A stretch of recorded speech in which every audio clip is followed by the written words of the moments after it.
আপনারা কি সত্যিই ভাবছেন যে ওয়েস্টার্ন মিডিয়া বা মেইন স্ট্রিম নিউজ চ্যানেলে আপনাদের যা দেখাচ্ছে সেটাই আসল সত্যি? আপনারা ভাবছেন মিডল ইস্টে শুধু আমেরিকার ছড়ি ঘোরানো চলছে আর সবাই ভয়ে সিটিয়ে আছে? একদম ভুল। আসল খেলাটা কিন্তু পর্দার আড়ালেই হয়ে গেছে। ওয়েস্টার্ন প্রপাগান্ডা আপনাদের বোঝানোর চেষ্টা করছে যে গ্লোবাল পাওয়ার ডাইনামিক্স এখনো তাদের হাতেই আছে। কিন্তু আজকের এই ভিডিওটা পুরো মন দিয়ে দেখলে আপনারা বুঝতে পারবেন কিভাবে বিনা যুদ্ধে একটাও গুলি না চালিয়ে গোটা পশ্চিমা বিশ্বকে একটা চরম স্ট্র্যাটেজিক ফাঁদে ফেলে দেওয়া হয়েছে।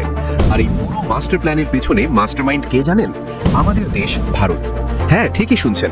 আন্তর্জাতিক স্তরে কূটনীতি বা ডিপ্লোম্যাসির খেলায় ভারত এখন এমন একটা লেভেলে খেলছে যেটা পশ্চিমা দুনিয়ার কাছে রীতিমতো আতঙ্কের কারণ হয়ে দাঁড়িয়েছে।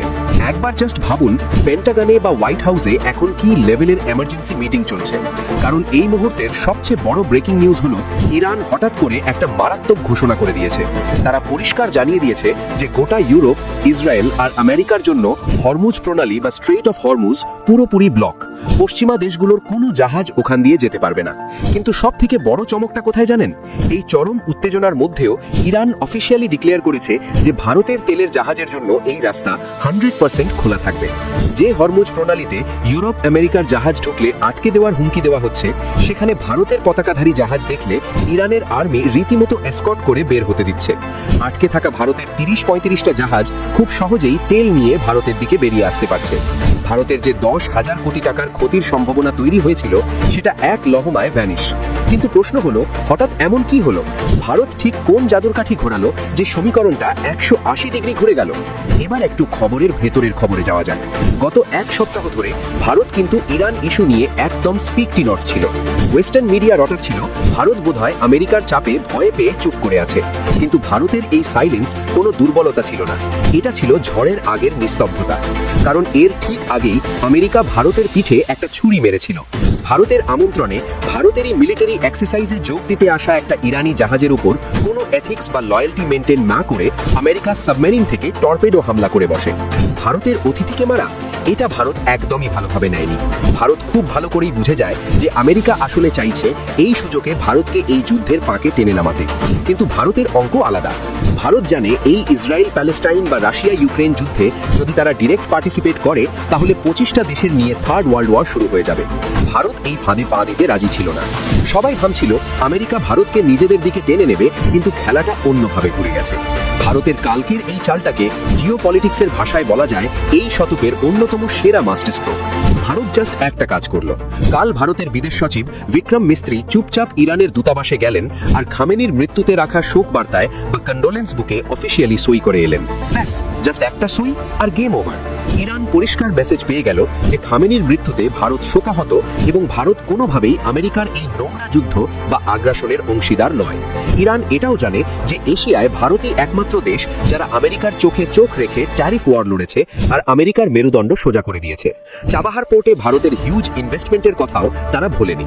এই মাস্টার স্ট্রোকের পর আমেরিকা রীতিমতো ডেসপারেট হয়ে ডাহা মিথ্যে কথা রটাতে শুরু করলো।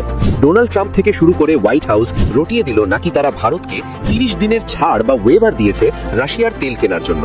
আরে ভাই, গত এক বছর ধরে ভারত তো আমেরিকার কোনো পারমিশন ছাড়াই রাশিয়ার তেল কিনছে। রাশিয়া অলরেডি 95 লক্ষ ব্যারেল তেল ভারতের জন্য পাঠিয়ে বসে আছে।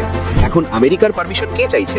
আর শুধু তাই নয়, আমেরিকা রটিয়েছিল ইরান নাকি যুদ্ধবিরতির জন্য তাদের কাছে পায়ে পড়ছে। কাল ইরানের ডিফেন্স মিনিস্টার লাইভ এসে জাস্ট মুখোশটা খুলে দিল আমেরিকার।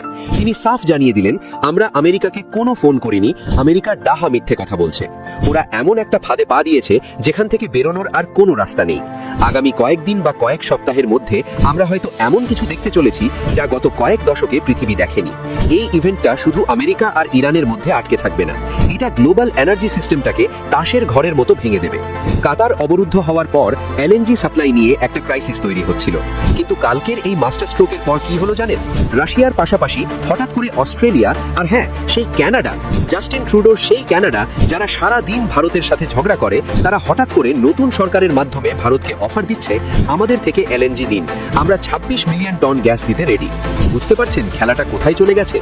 যখন গ্লোবাল সাপ্লাই চেইন কোল্যাপস করার মুখে, তখন পশ্চিমা দেশের অ্যালাইরাই ভারতের কাছে লাইন লাগাচ্ছে নিজেদের ইকোনমি বাঁচানোর জন্য। ভারতের মার্কেট ভারতের হয়েই লড়ছে।